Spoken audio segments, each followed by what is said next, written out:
ഇപ്പം മോഹൻലാൽ അഭിനയമാണ് അദ്ദേഹത്തിൻ്റെ വഴി എന്നുള്ളതും അദ്ദേഹത്തിന് ഇത്രയും കഴിവുണ്ടെന്നും മോഹൻലാൽ തന്നെ കണ്ടെത്തി അതിൽ ഫോക്കസ്ഡ് ആയാലേ മോഹൻലാൽ വിജയിക്കുള്ളൂ. ഇത് അവർ ഫൈൻഡ് ഔട്ട് ചെയ്യേണ്ടതാണോ അതോ ജന്മനാ അവർക്കുള്ളതാണോ? എല്ലാവരുടെയും ലൈഫിൽ ഒരു ഈവൻ്റ് ഉണ്ടാവും, ഒരു ടെയിൽ ഈവൻ്റ് ഉണ്ടാവും. അതാണ് വിജയം.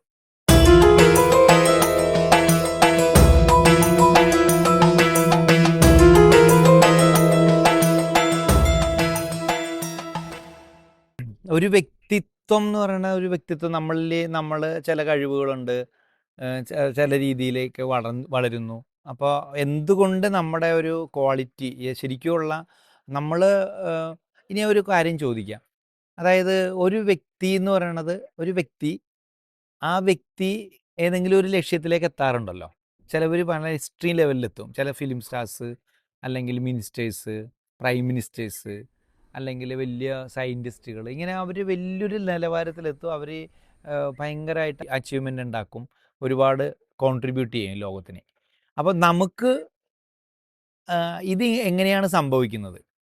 ഇത് അവർ ഫൈൻഡ് ഔട്ട് ചെയ്യേണ്ടതാണോ അതോ ജന്മനാ അവർക്കുള്ളതാണോ? എന്താണ് തോന്നുക? ശരിക്കും നമുക്ക് സംശയമായിരിക്കും, അത് ജന്മനാ ഉള്ളതാണോ അത് നമ്മൾ കണ്ടെത്തേണ്ടതാണോ? നമ്മൾ പെട്ടെന്ന് വിചാരിക്കുന്നത് കണ്ടെത്തേണ്ടതാണെന്ന് വിചാരിക്കുകയുള്ളൂ, അല്ലേ? കോമൺ ആൻസർ അങ്ങനെ ആയിരിക്കും. നമ്മൾ കണ്ടെത്തണം, നമ്മളുടെ ആരാകണമെന്നുള്ളത് നമ്മൾ കണ്ടെത്തണം എന്ന് വിചാരിക്കും. രണ്ടും മിക്സഡ് ആണെന്ന്. കണ്ടെത്തേണ്ടത് എന്താണെന്ന് വെച്ചാൽ കണ്ടെത്തേണ്ടത് തന്നെയാണ്. നമ്മൾ എന്താണെന്നുള്ളത് നമ്മൾ കണ്ടെത്തണം. ഇപ്പം മോഹൻലാൽ അഭിനയമാണ് അദ്ദേഹത്തിൻ്റെ വഴി എന്നുള്ളതും അദ്ദേഹത്തിന് ഇത്രയും കഴിവുണ്ടെന്നും മോഹൻലാൽ തന്നെ കണ്ടെത്തി അതിൽ ഫോക്കസ്ഡ് ആയാലേ മോഹൻലാൽ വിജയിക്കുള്ളൂ. പക്ഷെ മോഹൻലാൽ യേശുദാസിനെ കണ്ടിട്ട് യേശുദാസ് നന്നായിട്ട് പാടുന്നുണ്ട്, കാശ് ഉണ്ടാക്കുന്നുണ്ട്, നന്നായിട്ട് പെർഫോം ചെയ്യുന്നുണ്ട്, കൂടുതൽ പേരും പ്രശസ്തിയും ഉണ്ട് എന്ന് വിചാരിച്ച് ഞാനെന്നാൽ പാടാം എന്ന് വിചാരിച്ചാൽ ഒരിക്കലും മോഹൻലാൽ ഉണ്ടാവില്ല. അപ്പോൾ നമ്മൾ ഇൻബോൾഡായിട്ട് നമ്മളിലെ ഒരു ടാലൻറ്റോടു കൂടിയും ഒരു യുണീക്കായിട്ടുള്ള ഒരു വ്യക്തിത്വമായിട്ടാണ് ജനിക്കുന്നത്. എന്തുകൊണ്ട് നമ്മളത് എത്തുന്നില്ല? നമുക്കെന്നാൽ പിന്നെ എത്തിയാൽ പോരെ, വേറെ കുഴപ്പമൊന്നുമില്ലല്ലോ. നമുക്ക് അങ്ങോട്ട് എത്തിയാൽ പോരെ, നമ്മൾ എത്തുന്നില്ലല്ലോ. എന്താ എത്താത്ത കാര്യം? എത്താത്ത കാര്യം എന്താണെന്ന് വെച്ച് കഴിഞ്ഞാൽ നമ്മളിൽ ഇത് ഒരുപാട് പ്രശ്നങ്ങൾ, ഇമോഷണൽ ഡിസോർഡേഴ്സ്, മറ്റ് ബാധകൾ പിടിക്കുന്ന പോലെ കുറേ പ്രശ്നങ്ങൾ നമ്മളിൽ വരും. അപ്പോൾ ഈ കാര്യങ്ങളിലേക്ക് ഫോക്കസ്ഡ് ആകാൻ പറ്റില്ല. അതാണ് പ്രശ്നം. അപ്പോൾ ഇപ്പോൾ ഈ BBM തെറാപ്പിയൊക്കെ കഴിയുമ്പോഴേക്കും എന്താ സംഭവിക്കണമെന്ന് വെച്ചാൽ വലിയൊരു അത്ഭുതമല്ലേ. നമ്മളിലുള്ള എല്ലാ കറകളും എടുത്ത് കളയും. ഇനി നമ്മൾ യുണീക്ക് ആകണം, നമ്മുടേതായ ക്വാളിറ്റിയിലോട്ട് പുറത്തേക്ക് വരണം. അതായത് നമ്മളിലുള്ള പ്രശ്നങ്ങളാണ്, ഇമോഷണൽ ഡിസോർഡർ ആണ് നമ്മളെ ബാധ പോലെ പിടിച്ചു നിന്നിട്ട് നമുക്ക് പുറത്തേക്ക് ഇറങ്ങാൻ പറ്റാത്തത്, പുറത്തേക്കിട്ട് എത്താൻ പറ്റാത്തത്. അത് എല്ലാവരുടെയും ലൈഫിൽ, അതാണ് ഏറ്റവും വലിയ രസം, എല്ലാവരുടെയും ലൈഫിൽ ഒരു ഈവൻ്റ് ഉണ്ടാവും, ഒരു ടെയിൽ ഈവൻ്റ് ഉണ്ടാവും. അതാണ് വിജയം. അത് എല്ലാവരുടെയും ലൈഫിൽ വിജയിക്കുന്ന ഒരു ഭാഗം സമയം, വിജയിക്കുന്ന ഒരു രീതി, അല്ലെ വിജയിക്കാൻ പോകുന്ന കാര്യങ്ങളുണ്ടാവും. പക്ഷെ അത് ലിമിറ്റഡ് ആണ്. ചിലപ്പോൾ 1 ഉണ്ടാവുള്ളൂ, ചിലപ്പോൾ 2 ഉണ്ടാവുള്ളൂ, ചിലപ്പോൾ 5 ഉണ്ടാവുള്ളൂ. പക്ഷേ 500 കാര്യങ്ങൾ പരാജയപ്പെട്ടിട്ടുണ്ടാവും. 500 കാര്യങ്ങൾ പരാജയപ്പെട്ടിട്ടായിരിക്കും ഒരെണ്ണം ചിലപ്പോൾ ഉണ്ടാവണം. ഒരു 499 പരാജയങ്ങൾ ഉണ്ടാക്കിയാൽ ചിലപ്പോൾ 50ാമത്തെ 500ാമത്തെ കാര്യം വരണം എന്നില്ല. നമ്മൾ അതിലേക്ക് കടന്നു പോകില്ല. അതാണ് പ്രോബ്ലം. നമ്മൾ അറ്റംപ്റ്റ് ചെയ്യുന്നില്ല എന്നുള്ളതാണ് ഒരു പ്രോബ്ലം.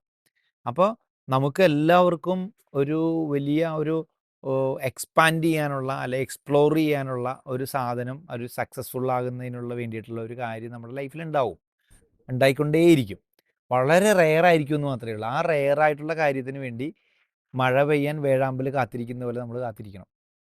അപ്പോൾ വരും വരും വരും. വേഴാമ്പലിന് ഉറപ്പാണ് ഒരു സീസണിൽ മഴ പെയ്യും എന്നുള്ളത്,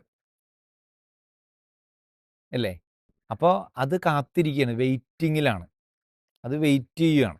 അപ്പോൾ എന്നതുപോലെ നമ്മൾ വെയിറ്റ് ചെയ്യണം, അതിനുവേണ്ടി വെയിറ്റ് ചെയ്യണം. നമ്മൾ ജീവിതത്തിൽ അതിനു വേണ്ടിയാണ് വെയിറ്റ് ചെയ്യേണ്ടത്. ശരിക്കും ജീവിതത്തിൽ ഒരു പ്രതീക്ഷയോ ആഗ്രഹമോ ഉണ്ടെങ്കിൽ നമ്മൾ ആഗ്രഹിക്കേണ്ടത് ഈ സാധനം കണ്ടെത്താൻ വേണ്ടിയിട്ടാണ്. അതാണ് നമ്മുടെ ലക്ഷ്യം.